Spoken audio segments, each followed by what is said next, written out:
이 명태조 주원장 같은 경우는 사실은 조금은 다른 케이스예요. 김구 선생 같은 케이스다라고 보시면 돼요.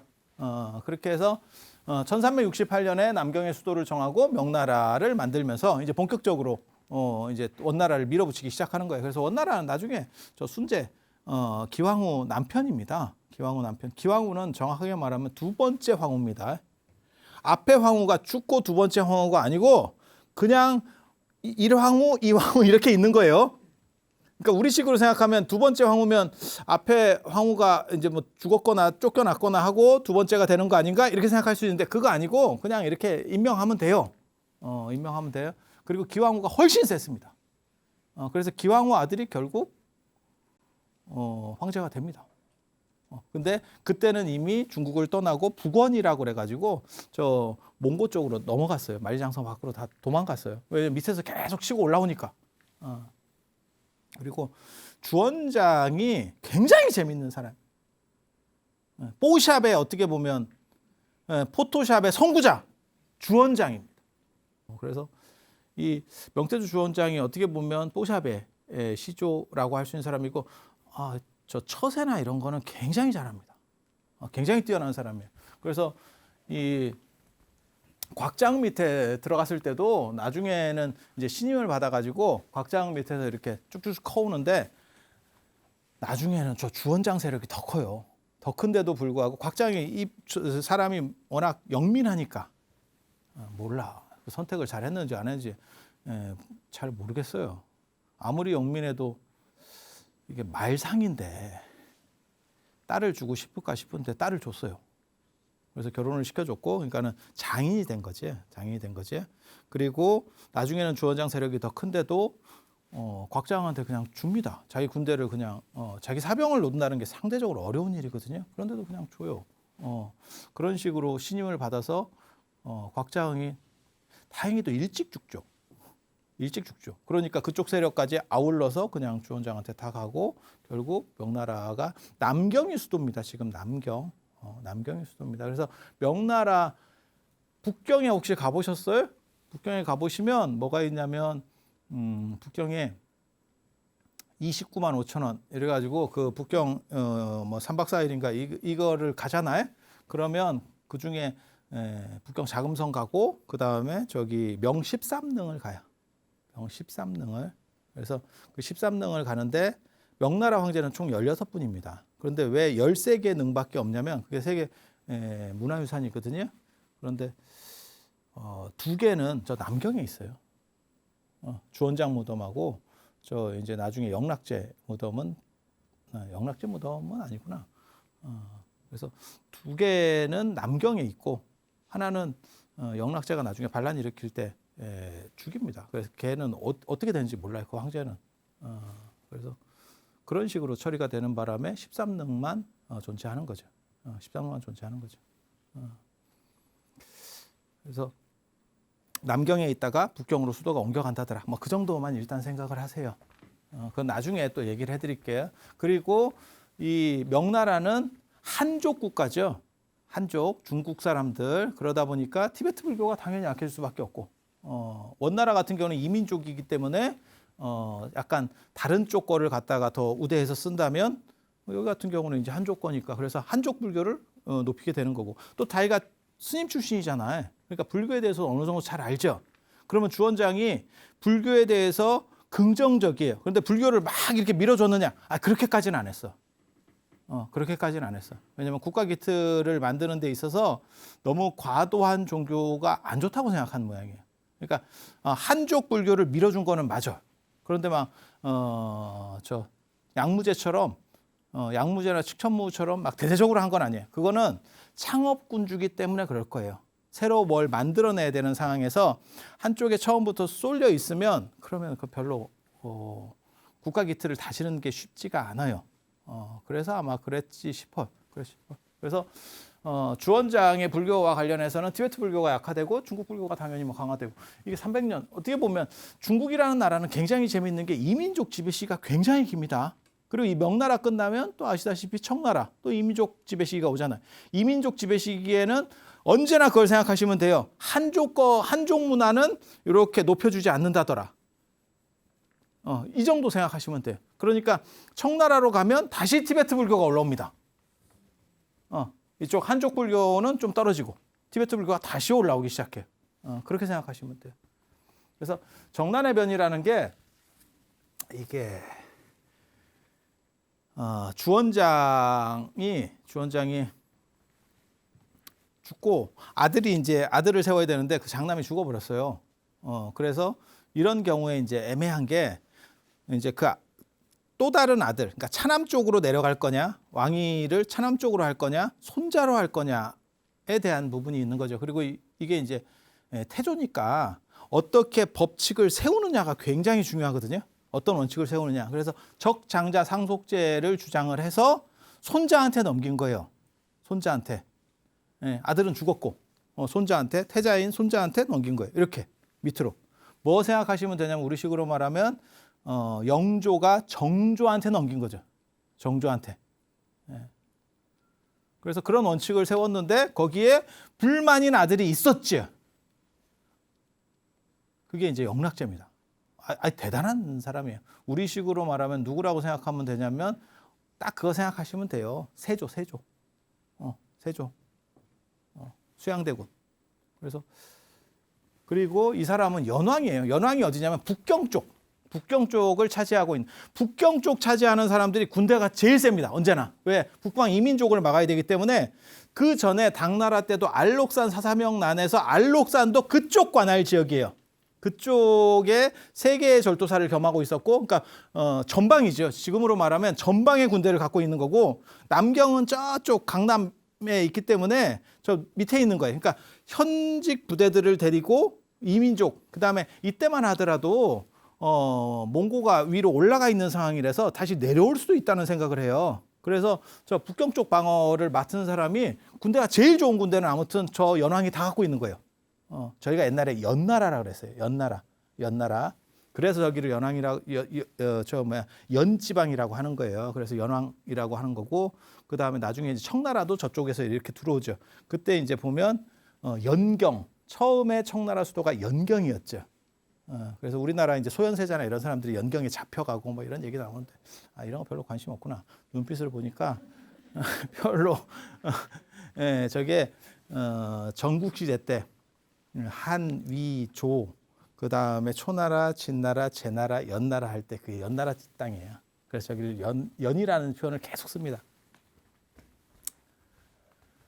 그래서 자기 손자인 주윤문, 건문제를 제끼고 이게 남경에서 있었던 사건입니다. 그래서 위에서 군대를 끌고 내려와 가지고 반란을 일으키는 거죠.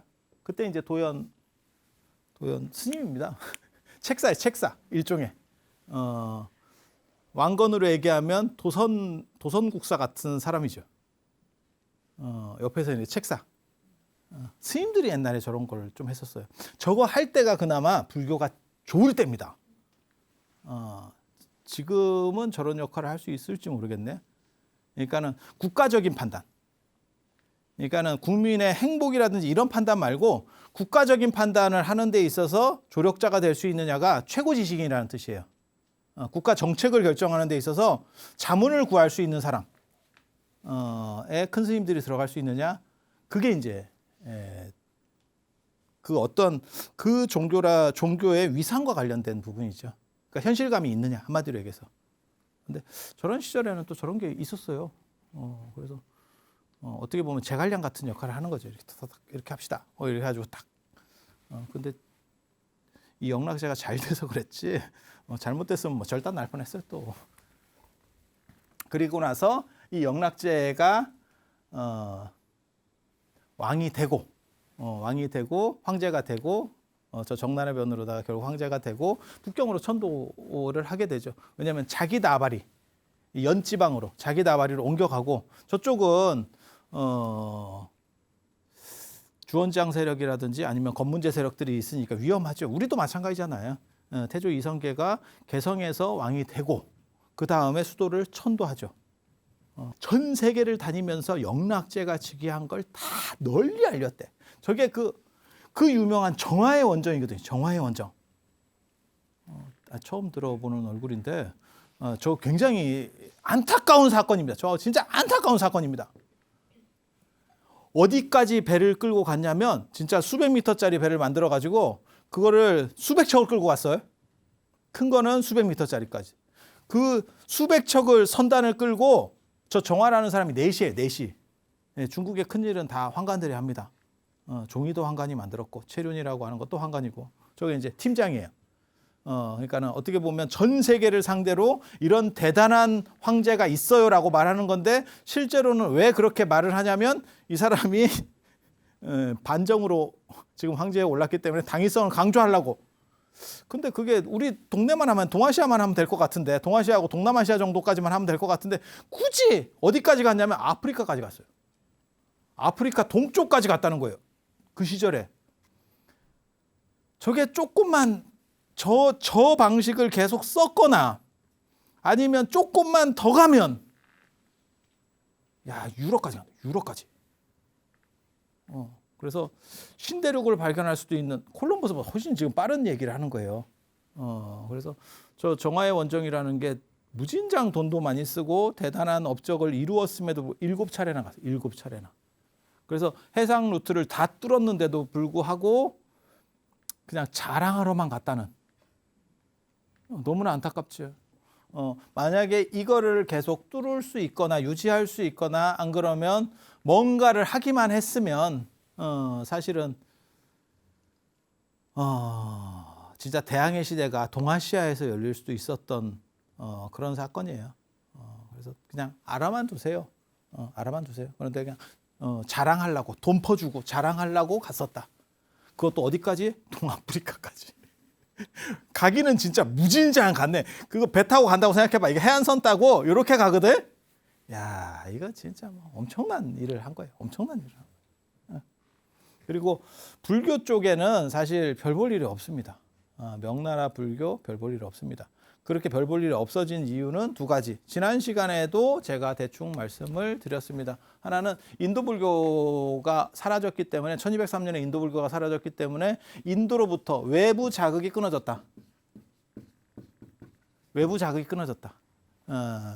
라고 하는 게 한 가지고 그 다음에 원나라 때를 맞아서 라마 불교, 그러니까 티베트 불교가 떴다. 세속과 주술이거든요. 이게 세속적이고 결혼하고 육식하고 뭐 다 해요. 이쪽은 플러스 주술적이고 그렇다 보니까 불교는 깔아앉을 수밖에 없죠. 딱 봐도 깔아앉을 수밖에 없죠. 그러니까 한족들은 저걸 그렇게까지 지지하지 않아요. 티베트 불교를 딱 봐도 우리하고는 약간 다르죠. 우리도 마찬가지죠. 우리도 마찬가지죠. 동아시아 사람들은 그래도 불교는 기본 틀이라고 하는 게 뭐 이런 게 있어. 그리고 그런 틀에서 약간 벗어날 수는 있지. 벗어나도 그 벗어난 사람이 약간 부끄러워하고 이래야 되는데 저 티베트 불교 같은 경우는 좀 심합니다. 많이 심합니다. 제가 뭐 이런 데서 대놓고 얘기는 하기는 좀 어렵지만 그 당시는 그랬어. 지금은 아닐 수는 있는데 그 당시는 분명히 그랬어. 그래서 굉장히 심해. 굉장히 심해. 그러다 보니까 이제 민중들이 지지하지 않게 되는 거고, 민중들이 지지하지 않게 되는 거고, 불교가 내려갈 수밖에 없죠. 그리고 남송시대 때 벌써 주자학이 나오잖아요. 남송시대 때 주자학이 나온다는 거는 새로운 변화의 추동자로서 불교가 더 이상 업그레이드 버전이 안 나온다는 거예요. 새로운 버전이 안 나온다는 거예요. 그래서 유교 쪽에서도 뭔가 움직임이 시작됐다라는 걸 알 수 있고, 그리고 외부적 충격은 없으니까 외부에서의 변동수도 사라졌고, 그렇다 보니까 뭘 하는 거냐면 삼교합일입니다. 삼교합일. 유교, 불교, 도가 기존의 중국에 있었던 거를 이제 비빔밥 만드는 거예요. 그래서 불교에서 하는 말이나 여러분이 듣는 그 얘기가 사실은 여기서부터 시작됐다라고 보시면 돼요. 모든 종교는 다 똑같다. 사람 착하게 살라는 거다. 다 다르거든. 다르니까 다른 종교로 존재하는 거야. 다 똑같으면 하나만 있었겠지. 그러니까 우리가 볼 때는 뭐 스마트폰 아이폰이나 갤럭시나 거의 그게 그거 아닙니까? 네가 모르는 거야. 똑같은 건 절대 아니야. 우리가 눈높이가 낮아서 그렇게 보이는 것뿐이야. 그거 엄청난 차이가 있어. 그렇게 생각하시면 안 돼. 그런데 여기는 그나마도 종목 자체가 달라. 종목 자체가 달라.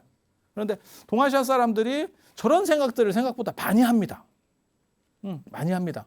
그래서 서양 종교가 들어왔을 때도 아유 뭐 기독교나 불교나 뭐 다 마음 착하게 살라는 거고 그거 아니라니까. 내용이나 관점이나 그 다음에 그들의 이상향이 다 달라요. 그게 뭐하고 똑같은 얘기냐면 지금 그런 거죠. 대학에 들어가면 다 똑같지. 그게 과목이 뭔 그게 있냐. 서울대면 다 똑같지. 서울대지.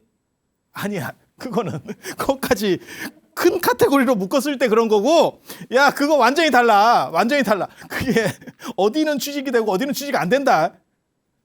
완전히 달라. 그래서 그런 식으로 생각하시면 돼요. 그래서 이게 다 완전히 다른 겁니다. 그런데 저렇게 통합하려고 했다는 게 뭐냐면 서로 매가리가 없다는 뜻이에요. 그리고 불교가 자꾸 우리는 저것과 같아요. 저것과 같아요. 이렇게 얘기한다는 게 뭐냐면 바꿔 말하면 불교가 약자가 되기 시작했구나라는 거를 알 수 있는 그래도 명나라 때까지만 하더라도 불교 중심으로 다른 종교를 그러니까 유교라든지 도가를 이렇게 통합하려는 속성들이 있어요. 그게 이제 명말의 4대 고승이라고 하는 저 네 분이거든요. 그런데 조선같이 와버리면 비굴할 정도의 상황에서 통합하려고 해요.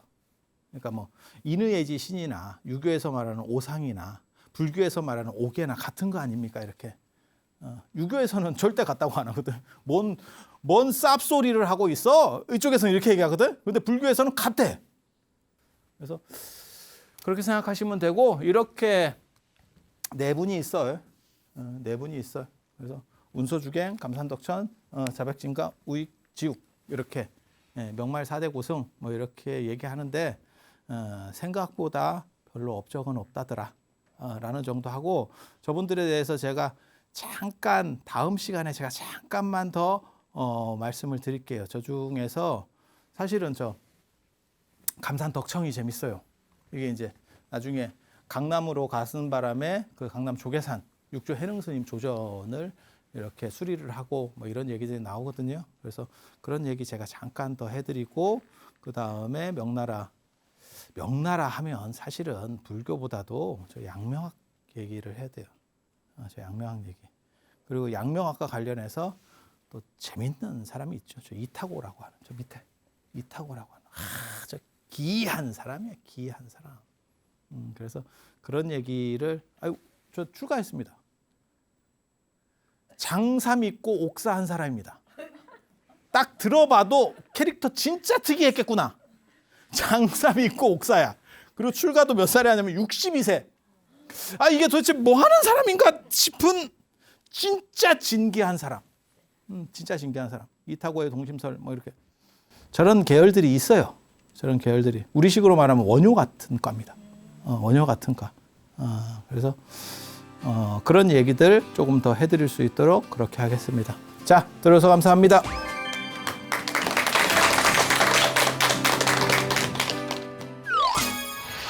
명말 4대 고승 같은 경우는 삼교통합 중심으로 하고 그 다음에 정토종이 점점 정토가 세진다는 얘기는 불교적인 사상이라든가 이런 색깔들이 많이 떨어졌다더라. 그리고 사상이라든가 이런 것들이 낮아질 수밖에 없는 거는 사실은 그 연원을 거슬러 올라가며 당나라 때 회창범난 때 한번 싹쓸이를 당했고 그래서 깊이 있는 것들이 많이 사라졌고 일단 사라지게 됐고 그 다음에 지난 시간에도 얘기했지만 외부적인 충격이 사라졌고 그러니까 인도 불교가 몰락하면서 그래서 내부적으로 움직이다 보니까 저렇게 된 거고 저건 이제 불교의 거의 끝 쪽이라고 보시면 됩니다. ERS에 동참하신 분들 중 추첨을 통해 황제바이오에서 황제 동충하초 엑기스, 황제 버섯 감로스를 드립니다. 생각의 흐름이 복잡해질 때 나는 그곳으로 향합니다. 템플스테이, 생각을 비우고 마음을 채우다. 마음을 정화시켜주는 한 모금의 숨.